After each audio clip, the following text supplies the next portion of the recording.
So, no, not MLS. I've never gone to Fox Soccer, and why would you show me MLS is the first thing. And I've been going to this website like every day. Yeah. Yeah.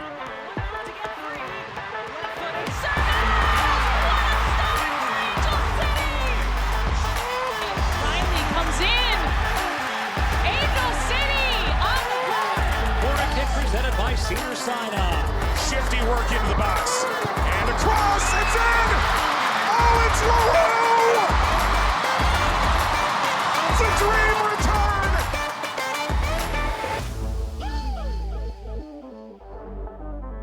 Hey, everybody. Welcome to Casual FC, a World Cup preview podcast, at least for a little bit longer. I'm your host, Angela Morales, with my favorite co-host, Mario Salazar. Yay! You might be my only co-host, but you are my favorite. I'll take it. So, yes, we are back on our World Cup preview stuff. Initially, when we first talked about, hey, we started a podcast halfway through the Angel City season, and it's also the World Cup year. We kind of have to, right? We have them's the rules. Exactly. And our total plan was just to do the group stage intro everybody and be like, have fun with it. But we've been having fun watching the games, as many as we could stay up for, and as many as we've been able to show up dead tired to work for. In the way we were excited about getting people excited for the World Cup, I think we got ourselves very excited. Yes. I will say that I learned a lot more about a lot of the other teams that I would have just researching it and putting it together. So I think that was fun. But Same, actually. This episode is coming to you right as the group stages are finishing. We're recording this a little bit early. There's still 3 groups to be called. Yeah. One of them will be tonight at midnight. The matches will begin. But we're about to get into the knockout stage. So hold your horses, Hold your horses, hold on to your pants, buckle your seatbelts, get ready to get your feelings hurt. It's going to get more intense from now on. But first, How much did you cry? How much do you think Ali Riley sobbed through the whole first episode? I feel like that woman is the face of a nation, the face of a club team here in Los Angeles. Ali Riley, man. Yeah, that's going to be another Angela Cries during the podcast episode. Is talking about Ali Riley and her impact on soccer in New Zealand and in Los Angeles. Cool. No, I mentioned it early on. I've probably cried at least 10 different times. I cried when Nigeria scored. I cried when South Africa scored. Zambia. Every debutante team that scored, I cried. Every come from behind, every unexpected anything, cool stories. I do the same thing during the Olympics. You give me a heartwarming story, bye. I just love what sports allows people to do. And I love what sport brings to communities. Yes, there's a lot of faults and flaws and things that need to be addressed and need to be changed. But man, there are a few things better. My coworkers have all been like, are you okay? And I was like, it's the World Cup. And they're like, okay. And I'm like, no, you don't understand. Here, listen to this pod. Get yourself familiar with it. And then they kind of recently found out I had the podcast too, because I keep it. They're like, what do you keep posting about this podcast for on your social media? And I was like, oh, that's my podcast. And they're like, what? So for some reason, any of the guys from my work are listening. So I doubt they are, but who knows? Weirder things have happened. I haven't cried at anything. I will get welled up during a good movie. It's one of those in the throat. It's heart-wrenching. Yeah. You're like, I can't exactly have a conversation right now. But there were so many moments of wow or just, oh my God, that was amazing. Yes, New Zealand's win. They've been at it for so long to finally get that win. And to have it be the opening match of the World Cup in their home country. Oh, come on. And- Inject it into my veins. It's so good. Yeah.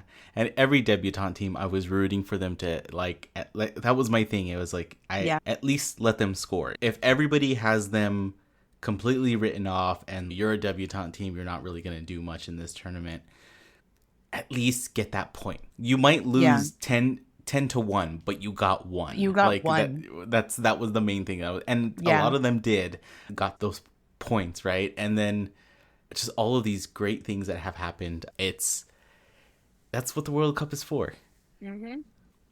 Exactly. Like all the stuff we were excited about, we're still excited about. Yeah, we're still excited about it. Okay, so getting back to it. Knockout stages. About the knockouts. What are we dealing with? When are they? So they're coming super fast. This tournament does not stop. So the knockout stages are going to run between August 4th and August 8th. So we started off with 32 teams set up in groups of 4. They were all doing their round robin group stage. Top 2 teams, which we're going to cover, are the teams that moved on. Now we're getting into single elimination, winner go home type stuff. No more ties. Gone are the days of playing to a tie. Of a draw. Yeah. U.S. Women's National Team. I don't want to talk about it. It's win or go home. If tied after the 90 minutes, there will be 2 15-minute overtime periods. So there's going to be an extra half hour of play. It's not a sudden death, so it's not like chaos soccer. It's still chaos soccer, yes. It's not a sudden death, so the first goal in is not going to call the game. It's right. You get 2 full 15-minute halves, and if it's still tied, then you move on into penalties. Trust me, now, in this round, you don't want that yet. Yeah, you don't want that yet, because I was about to say, this is the round of 16, right? So we went from 32, we're down to 16 now, and the way a normal bracket will work, we're going to half the groups every single time we go in. So the next round's going to be the round of 8. Then the semis. If you're familiar with March Madness, any type of bracket, we're going into the Sweet 16. Then we'll go into the Elite 8, Final 4, Championship weekend. Except it happens so fast. Yes, it's going to happen. March Madness is too, but there's lots of days in between. Not here. It's every day. The final match is going to be August 20th. And we're starting the knockout stages August 4th. So things are going to move real fast. So yes, we don't get many chances. And as you were mentioning, you don't want to end tied at the end of regulation. No. In this stage. Because that just means, hey, if you win, you played 120 minutes of soccer. Now you're going to go play on a second win or lose type game. Yeah. And there's still the other team might not there. There's still stoppage time, all of that stuff. And not to mention the travel between the different cities, between the two countries. And then the other team might not have played 120 minutes. Exactly. The next one that you face. That's what we're going to run into with a lot of the teams that do either equalize or it's a draw going into the final minutes. You're going to see bodies on the ground. These games are going to be so much more physical and so much more clinical. Like, tactical, they're all of the descriptor verbs when it comes to tactics and play and goal scoring, insert them here, because these games, like, the group stages are intense because everybody's trying to score points, but it's not just scoring. Like, you want to score goals more so than you want to win the game sometimes, because a draw is fine if you have a 7-goal differential. There's so many ways you can advance out of the groups. Now you win that game or you're done, and that's it. So if you're just playing 90 minutes is a regulation, no stoppage time.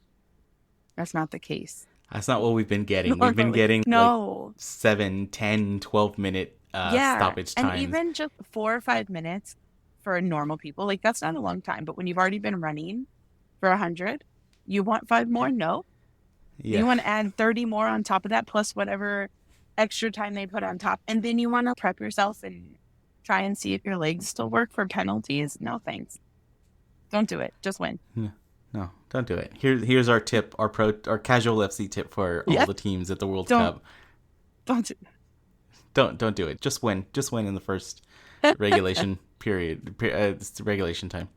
Right. All right. So we had 8 debutante teams, and that was like the big thing going into this tournament. So how did they do?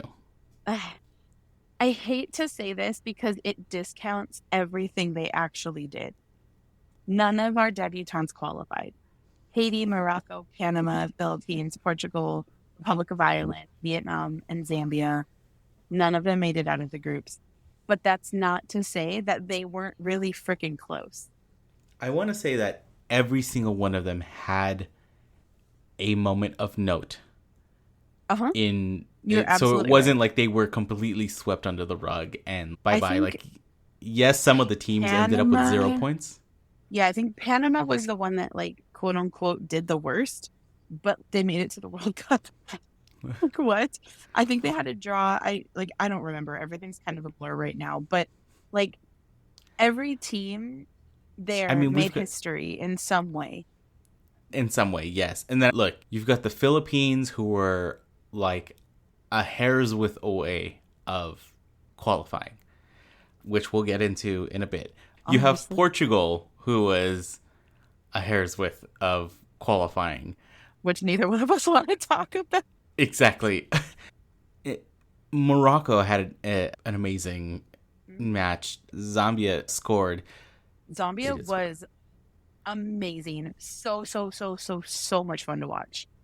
That team, say what you will about some of the things that have happened in the groups. There's a lot to be said about federation support, country support, women's sports support. Like, I could go on for a very long time, but watching, especially the African nations, dude, I said it about Nigeria. I underestimated the feelings I would have towards Morocco, South Africa, Zambia. Oh my God, they were so much fun to watch. I will probably rewatch some of these games just to enjoy the style of play, the enthusiasm. Just, they're great. And I think for the issues that some of these federations have had back home with support, I think even the results that they got, like I said, the fact that none of these teams were completely swept under the rug, they fought, they put up great matches with the groups they were in, just shows like Republic of Ireland, like they had an Olympico. Yes. Like Katie McCabe had an Olympico off a corner. Like, and the thing that sucks is that's the game that they were eliminated. You scored the best goal of all time for soccer, like the coolest thing, and still. So timing wise, we recorded our Challenge Cup preview pod the night before the Olympico happened, and we talked about Olympicos and Panencas. Yeah, we did. And then that happened, and we're like, yes! Oh, it was beautiful. Yeah. It was great. So much good soccer. So, yes, right, so much good soccer. And basically how to watch all of this. If you want to rewatch any one of these games, in English, again, Fox is the official broadcaster for all the English language stuff. So any of the Fox networks, Fox FS1, foxsports.com, the Fox app, any of the streaming apps or satellite, DirecTV, YouTube TV, Fubo, Sling, all of that stuff. Yeah. Basically, if you... I just learned about that. Oh, really? Oh, okay. Yeah, that's right. They have their own service. So yeah, as long as you can get Fox or any one of their channels through some type of paid cable subscription, you can watch it. Or when it's actually on Fox over-the-air broadcast. But I think from here on out, there aren't very many that are going to be on like national broadcast Fox. So I think the rest of these might just be on cable. Yeah, I think the only ones that are going to be on network are the U.S. games, unfortunately. Which even at that, I don't think they are, because we'll get to it. But yeah, we didn't get the prime. We didn't get the prime TV spots. Yes. Okay, Spanish TV is going to be on Telemundo and Universo. Those channels are over the air with Telemundo. Universo is a cable channel. All the matches are going to be on either one of those. But if you've been listening to us, and we've been saying it since the very beginning, our money and literally the way we've been watching has been on Peacock. It's the Spanish language, much more exciting. Andres Cantor is just a great announcer. Yes. It makes you feel like you're in the game, like his excitement and everything. All of the announcers have been doing a great job with it. If you don't speak Spanish, That's like I fine. said, that's fine. All the names are recognizable. You're going to hear Ertz. You're going to hear Thompson. You're going to hear June Endo. Like, you're going to hear the names you want to hear when For they're those being of called you out. who don't speak Spanish, proper names, proper nouns do not change. Yes. So, you'll still understand what's happening. You just might not understand the color commentary, which is fine. And you don't always need the color commentary. Yeah, you understand you don't the always need vibes. that. World Exactly. Cup, especially for more casual fans, World Cup's about the vibes. One of my good friends has listened to a few of the early group stage episodes, watched those subsequent games that came out of those groups, and texted me they were on a trip to go to a wedding in Croatia, which that sounds great. But I get a text at some random time like, oh my gosh, I love the podcast. I'm so into the World Cup. They just got back into town this last week. And I got another text that was like, okay, so now that I'm back stateside and I know what time zone I'm in again, what are the games I need to watch? And I was like, this one is from this one. Listen to this episode. This is what you need to do.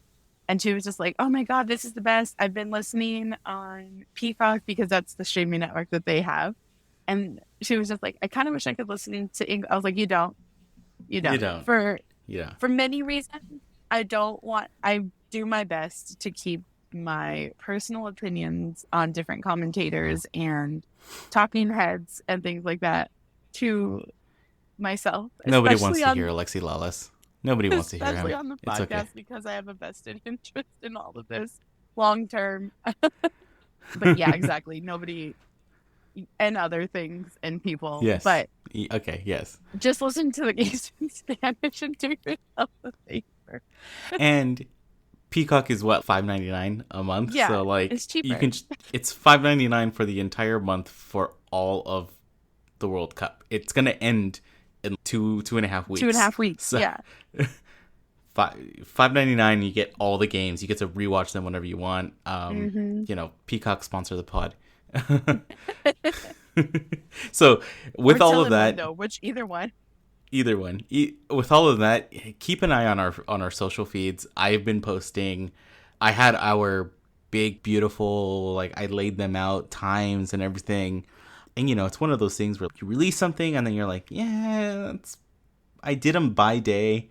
But really, the way we really experienced them were, what's this evening going into the night? What day is today?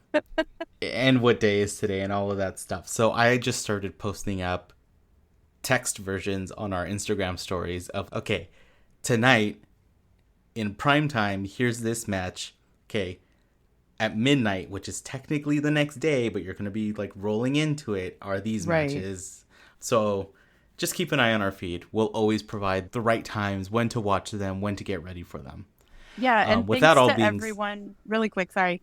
Thanks to everyone who has messaged us their watch parties, thanked us for posting, given us more info on things. I've been getting text messages, DMs on my personal Instagram.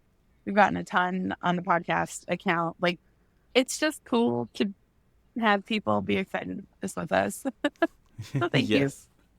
So with that being said, the first two matches that we're going to want to watch, right? And hey-oh, it's our own Angel City player that we were covering and trying to make sure that everybody knew about. So the first match will be on August 4th. It's going to be at 10 p.m. So that'll be our primetime, World Cup primetime, because everything's like super late. Like, you don't have to take a nap before you watch it.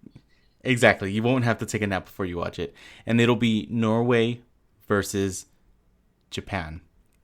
It's going to be on FS1, on Universo, and of course on Peacock. And then rolling on into August 5th, Don't let the date change fool you. It's at 1 a.m., so you're just going to have to stay up or take a power nap and then get back up. Spain versus Switzerland, also going to be on FS1, Universo, on Telemundo now, and Peacock. So both those matches are going to be August 4th rolling into the 5th. Again, knockout stage, win or go home. We've got Jun Endo playing for Japan. Japan has been insane, but let's talk about them and everybody else who's made it on. Let's talk about everybody in these groups and who made it through. All right. So in Group A, we had New Zealand, Norway, the Philippines, and Switzerland. Norway and Switzerland are the teams who made it out. I will always cry about Ali Riley in New Zealand because it was absolutely fantastic. They played well. They had a great showing. The Philippines scored their first ever World Cup goal and earned their first win against New Zealand. And they were the first team, or the first debutante team to win in the tournament. Kudos to both of them. Fantastic showing. I mean, even with that, Norway being, like, everybody wrote off New Zealand or the Philippines. New Zealand having the history that they've had and the Philippines being a debutante team. They both gave them a run for their money. Norway, yeah, they did. They lost that first game where New Zealand won, but they didn't. And then they didn't really show up in the second game. They didn't really show up till their last match, right? Where like they looked like the Norway of old. And same thing with Switzerland. I think they were a little bit more consistent, but the fact that the Philippines and New Zealand were one win away from both advancing and upsetting Norway and Switzerland speaks huge about what they accomplished. Out of the whole tournament, there was only one group that actually blew other teams out of the water. We'll get to it. But like all of these groups were so tightly contended. And it's just super. So Group A, Norway and Switzerland are who made it out. Going into Group B, Australia, Republic of Ireland, Nigeria, and Canada made up this group. Australia and Nigeria are moving on, which, holy freaking smokes, Midge Purse called this group the group of death on the 91st podcast that she's doing with Just Women Sports, which is fantastic. Go listen to that one too. You get U.S. national team inside intel. Australia played all of their group matches without Sam Kerr. We briefly mentioned that she had a calf injury. They were able to keep her out. Republic of Ireland, they played super physical against every team. There was lots of hair pulling. It's a whole thing. I have questions for Ireland on many different levels. Coaching selections, given the NWSL situation, lots of things. Katie McCabe scored the Olympico, though, which was super dope. Nigeria is different. Nigeria played amazing in the opener versus Canada. They just showed the bleep up. Like they came to play and they came to win and they came to make a statement in the best way possible. There's a bunch of NWSL players on the Nigerian team. So there's a lot of like excitement around them, obviously within the Nigerian community, the women's soccer community, but just in general, that team is exciting to watch. And then here comes the crazy thing that happened. Canada didn't make it out of the groups.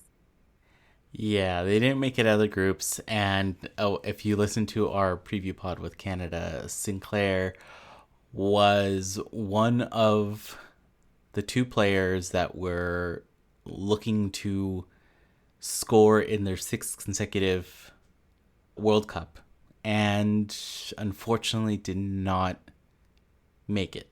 No, Canada, and I think a lot of it has to do with the negotiations and everything that's going on with their federation. That was a huge distraction for the team.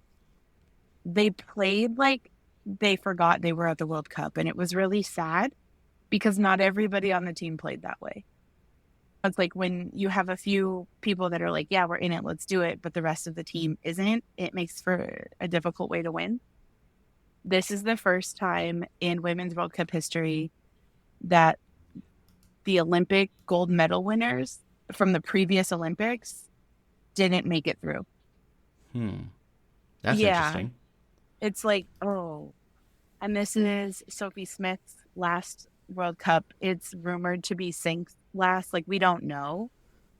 Sink's our age. Like, it's one of those where it's like, she's an adult. Like, she's a normal person adult.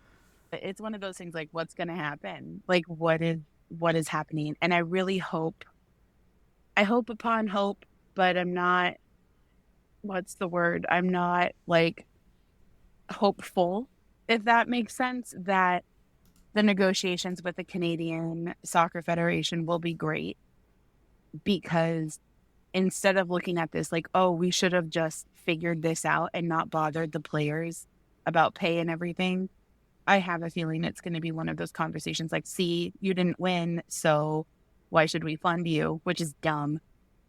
But yeah, it is what it is. And it's a bummer. But like Midge called this group, this is the group of death. All of these teams could have qualified and only 2 were allowed to. Yeah. Yeah. Yeah, it's tough. It's tough when you get, especially when you start seeing those moments of brilliance. The rules are the rules, them's the breaks. So that's what happens. Now we've got Group C. We've got Spain, Costa Rica, Zambia, and Japan, which Japan and Spain are the ones moving on. Holy mother. Yeah. This group was run away with. Yeah, I think Japan just blew everyone out of the water. There was a lot of people that were kind of, Japan has won the tournament before, years ago. Japan is one of the younger teams, if not, I believe, the youngest team in the World Cup, where like they're rebuilding. The idea is that Japan is still rebuilding their team. Right. But they're not playing like it. They came to show up, and they came and said, "Hey, we're not rebuilding anymore. We're built. Like we've done the work." Yeah. So here's a couple of crazy stats that I was pulling up because I saw them before we started recording. Japan's group stage: a 5-0 win against Zambia, a 2-0 win against Costa Rica, and a 4-0 win against Spain. They have to be the highest scoring team right now. Well, aside from Netherlands. They did not get scored. Yeah. They did not get scored on. And then we were all talking about that Spain match where it was something ridiculous. Like the first half, they scored 3 in the first half, and they had 4 touches in the box, and it led to goals. Right. Oh, it was 3 touches in the box that all led to goals. Yeah. They were efficient. If you go to FOTMob and you look there, they have a momentum graph. It's not the possession graph. It's a who was on the attack, and you see this kind of going up and down. And Spain, with all the momentum, like they were just attacking. And then every time there's a goal from Japan, there's a tiny little blip. And it's just how efficient they were with the counter. That Spain-Japan game was bonkers. Like, for Spain to dominate possession, but Japan to be so efficient.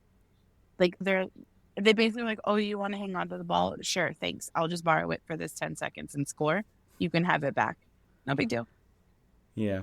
And then, unfortunately, against Zambia, Japan and Spain both had one of the largest wins in the World Cup so far. There was a stat on Fox Soccer where it lists the 6 top largest wins, and both of them are in this group. 2 of them are in this group against Zambia. Wow. Japan with the 5-0 and Spain with the 5-0. So interesting. Tough breaks.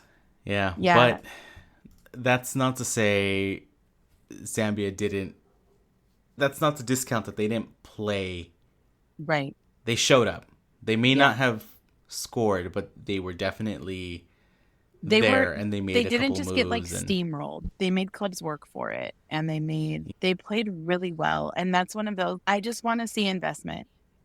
I just want to see these teams have support in their home countries. I want to see them play well, because it's exciting, and teams like this deserve the attention, you know?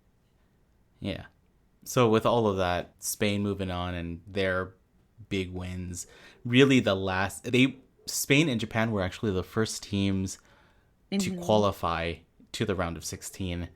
Just mathematically, they were the first ones in the groups of any of the groups to be like, yeah, no matter what happens in the last match, because they actually played each other, they're both moving through. So really, it was all about who's going to finish the top of the group. Now, I don't think Spain threw it, because as a second place in the group, you're playing the first place of the other group that you're about to face.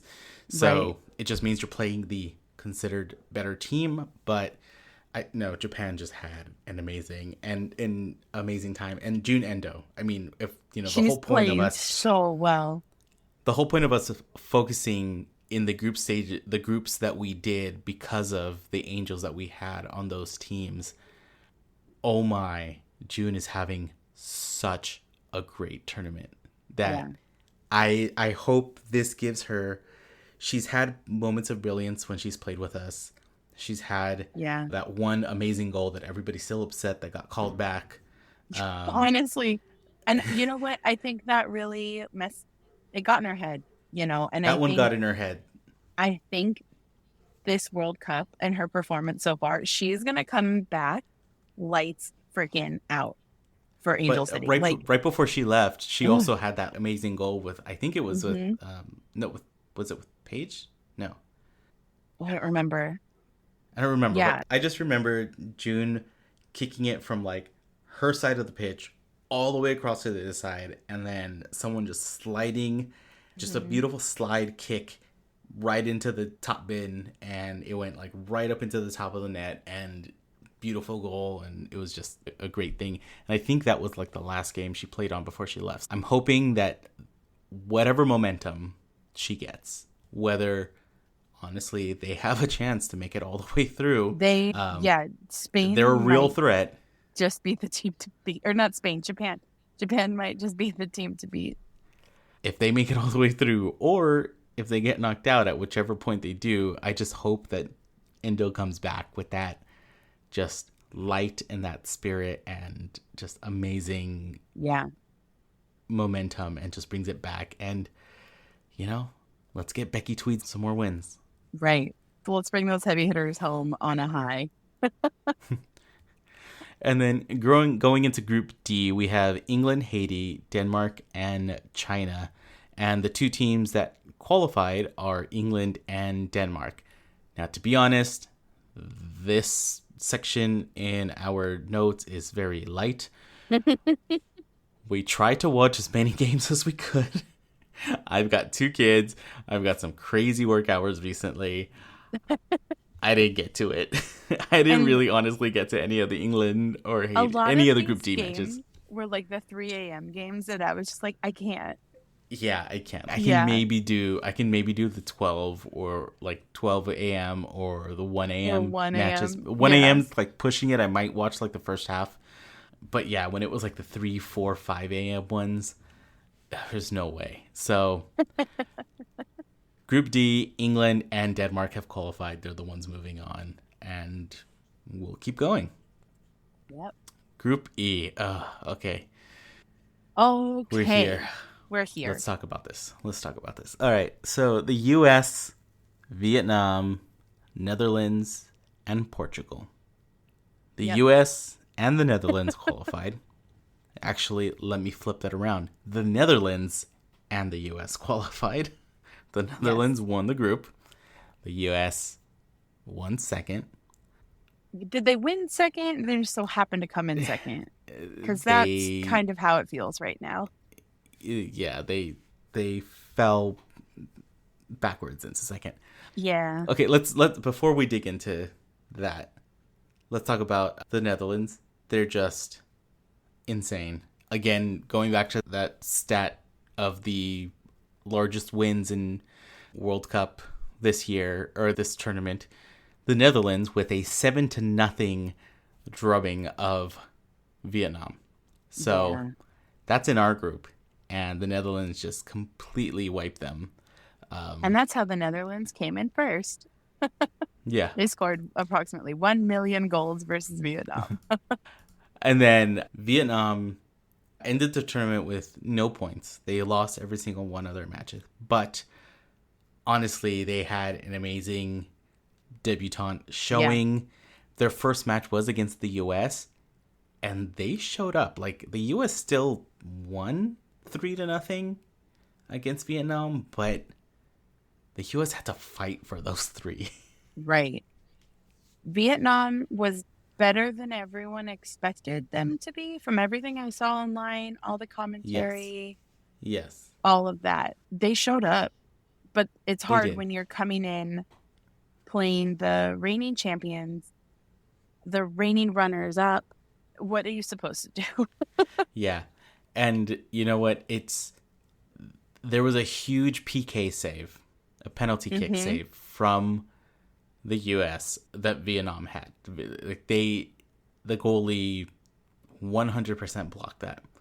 Oh, yeah. It was not the greatest PK we ever took. I'll tell you that much. It's not the greatest. But I also don't want to discount it by saying the only reason they saved it was because it wasn't the greatest kick. Like, a PK, it's so close to the goal. It's literally split-second decision of making the right decision and being able to block a shot, even if a shot was kicked poorly. So the fact that they played so well and they blocked a PK, they had a lot of actual big saves. Like, that Vietnamese goalie brought her game face on that day. Yeah, and they have a lot to be proud of, honestly. Yeah.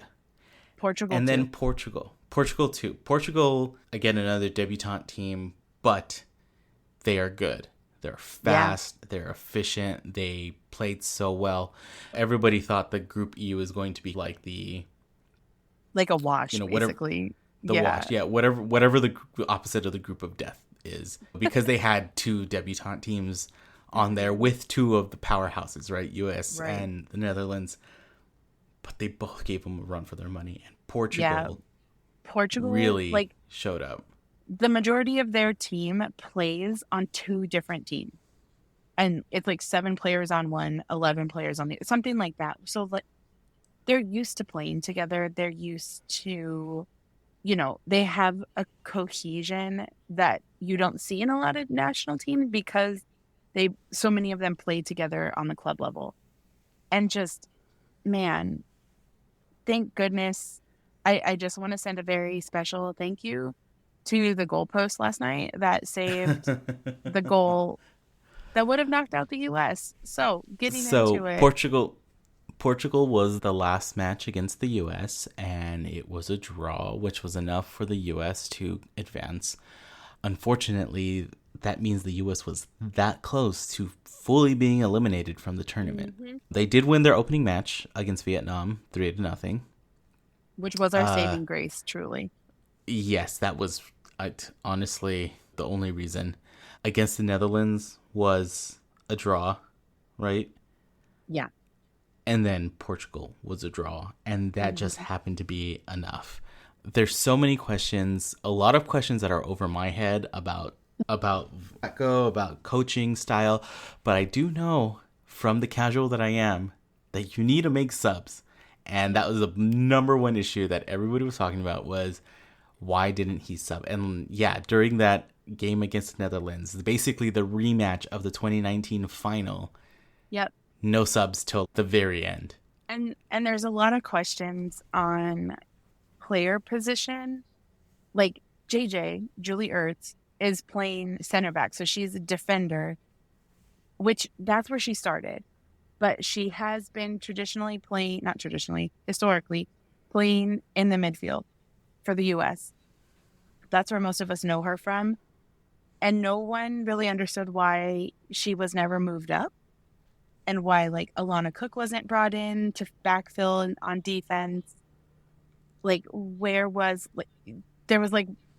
missing persons poster memes made for, have you seen Lynn Williams? Lynn Williams didn't really get real good FaceTime till this Portugal match. She didn't play at all until Portugal. I have so many questions. He brought in Alyssa Thompson in the 87th minute, something like that. It's just, I have so many questions, and it's such a shame because he was such a good club level coach. it almost feels like he's coaching this team through an NWSL season instead of through a tournament. Yeah, there's...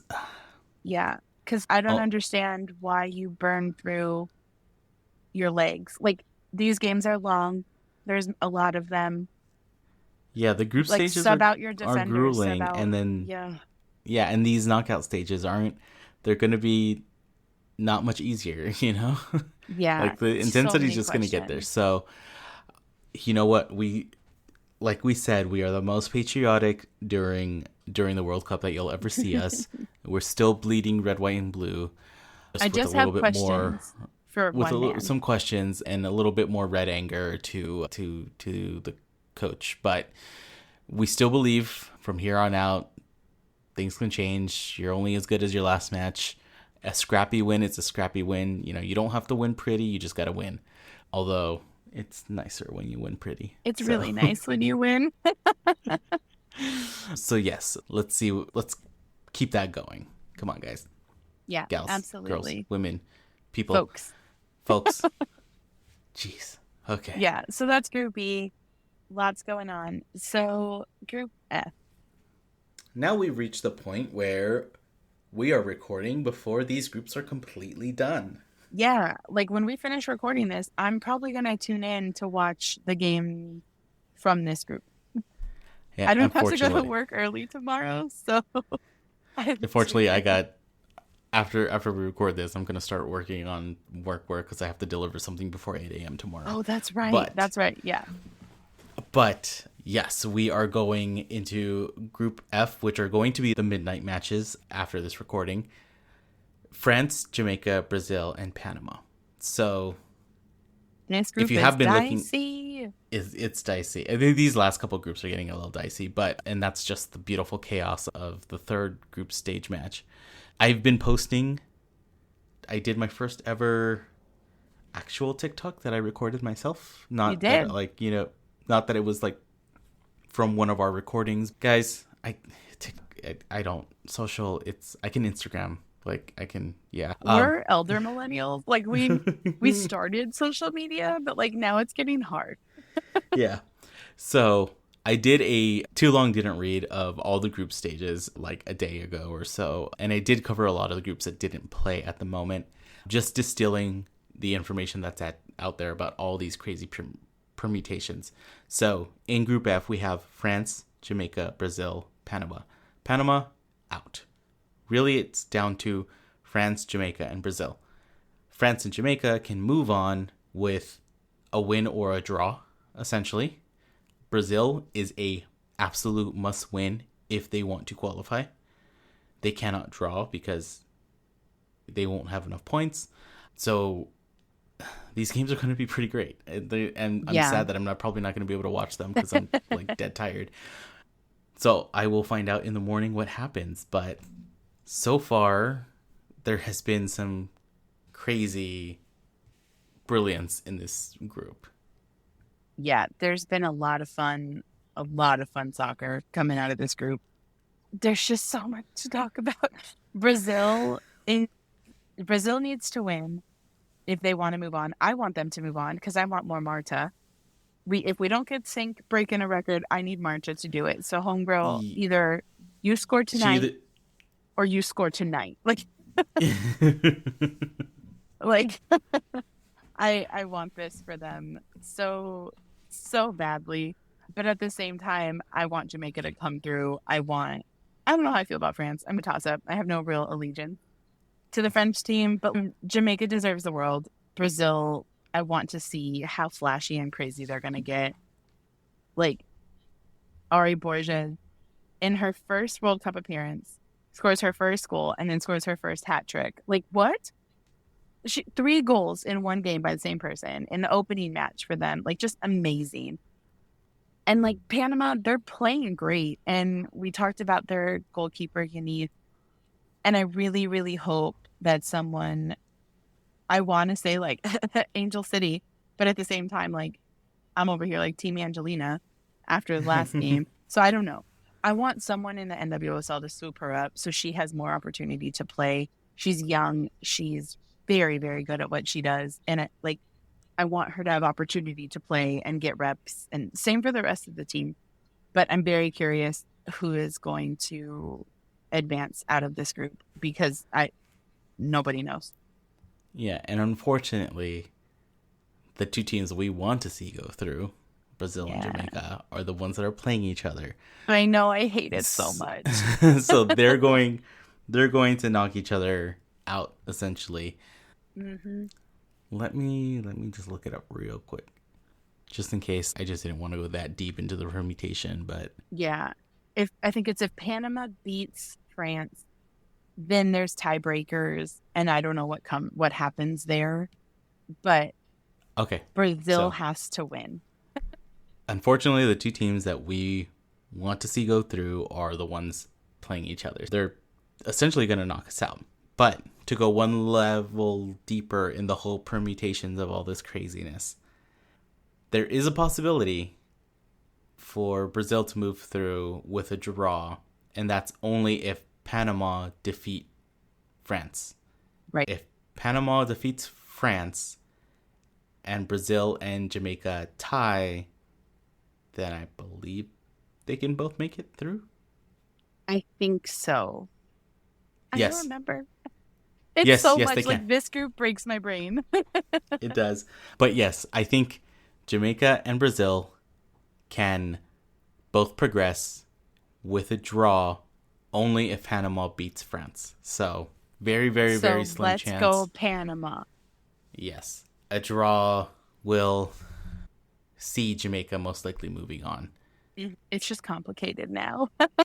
Yeah, and then the last level on that is that if Brazil wins and Panama wins, then then it gets into tiebreakers to see if Jamaica qualifies, because Jamaica would be tied with France, and so it would be like which one of them, like Brazil would advance, but then Who else? who else gets to make it through? All right, so that's the craziness of Group F. Group G, we've got Sweden, who has already qualified. So at least that one we know. Right. And most likely will be the team facing the U.S. in the first knockout round that we play. Winner of Group G is the one that we'll be placing since we came in second.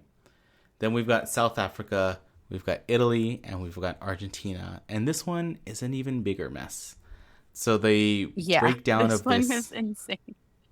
The breakdown of this is, so Italy must win to just make it through. Mm-hmm. A draw will leave the door open, and a loss, they are completely out. So going into the last match, it was like Italy versus Sweden, and it was whoever won was guaranteed to move forward, right? Right. And a draw would have still meant a lot of craziness, but probably would have ensured both of them going. But yeah, no, Sweden took that one. Yes, Italy must win. A draw will leave the door open, and if they lose, they're out. And South Africa and Argentina both can move on with a win. So both of them are must-wins for them to even have a chance. So a must-win for them means that they will be tied with someone, and it'll all come down to the whole tiebreaker thing. So like either one of those teams win, then it becomes a whole big mess of if there is how many levels deep do you want to how many levels deep do you want to go down to try to figure out how many, like, who's going to move on. But I'm very curious what's going to happen with this, because South Africa could light up Italy. I couldn't watch the Italy-Argentina game or the Italy-Sweden game. I haven't watched the replays either because I have a job and it gets in the way of watching sports, honestly. Every job I've ever had ruins it for me, but here we are. Jeez, adulting. I know. I remember coming out of high school or college, I don't remember, but it was like an Olympic year, and it was my first, it had to have been out of college because I was working full-time, like 8 to 5, very traditional work environment, and I was so upset because I could not watch every single Olympic event. I was like, what is the point? That's the official growing up is stupid. I don't want to do it. No thanks. Because of not being able to watch sports. But all of these games have been competitive. All of these games could go any which way. So if you're down to stay up for the late games, enjoy it. Oh, I will most I think likely this catch one it might, in the morning. yeah, I think by the time this comes out, like the games are going to be over, but I think this one's at the 4 a.m. But yeah, South Africa has been playing amazing. They had an amazing game against Sweden, and seeing them go through would just be a great thing. I did write my own, one of my notes was like, for Italy was Boattini. Her name was just said over and over Yes, and over. that first game. Yeah. That first game, that was the name that was being drilled into my head. I was like, okay, I get it. I'll look her up. I still haven't looked her up, but still, she was the one that was like making plays, was making the runs, was like the big threat. Absolutely. I'm really hoping South Africa pulls out a win tonight. I would love to see this team succeed and make it through so much. Yeah. So much. Yeah. And then Argentina, they've been playing really well all together. And then they have their star player, everybody's been referring to as like the female Messi on their team. I want to say it's Bonini, but in general, the entire team has been playing really well. They've been gelling really well. I think after that first loss, they were playing really well in that second game, and so really all hell can break loose in this last game. Yep. And then lastly, we've got Group H, which we've got Germany, Morocco, Colombia, and South Korea. And in this one, it's another one of these where all the teams have possibilities, but this one is the one that gets a little bit more like in the weeds, where the goal differential is going to really play into all of this. Right. This is the one that we just kind of have to wait and see. Yeah. But the main things to know about this one is Colombia only needs a draw in their match. So a win or a draw sees them moving forward. Germany, a win will see them moving forward. A draw will be sufficient. But then there's a whole like if someone else beats someone else type thing. So honestly, the main thing is to just win. Honestly. Morocco can progress with a win. But then they'd have to make up goal differential. Yeah. And same thing for Korea. If they win, they have to make up a big goal differential. So I think it's 8 goals for Korea. Like it's a lot. Yeah, because they're at a -3 and Germany's at a +5. +5. So they'd have to score at least 8 goals just to break even, and that's on the hopes that Germany doesn't score any more goals. Yeah. Because I know we talked about in our last Challenge Cup episode, we talked about how tiebreakers work. In the World Cup, it's slightly different. It's points, and then if you're tied on points, it's goal differential, and if you're tied on goal differential, it's the head-to-head matchup. So that's wild. That's the reason that Korea technically only has to even out the goal score. Normally, you'd want to surpass the goal scoring differential, right? But if you even it out, then it moves on to what was the result when you guys played together, and it would have meant Korea won their match. So all of that to say, most likely we're going to see Colombia and Germany moving on. Right. But that's the whole crazy and chaos of the third match in a group stage. Yeah. Everything goes from being like, oh yeah, this is great, to, oh my God. Like every 5 seconds, you blink, a goal is scored. You blink, somebody's on the ground. You blink, there's a sub. Like, it's just chaos. Yeah. Germany just having that giant win against, it's a 6-0 win against Morocco. So that is in itself just a crazy like feat. And then recently, Colombia did like crazy last minute, like death knell type goal where it was like a rebound from a free kick or something like that. It was loose in the box. Colombia got it and then just buried the goal and got it was that beautiful. crucial it was win. A beautiful goal. Like, man, soccer's so cool.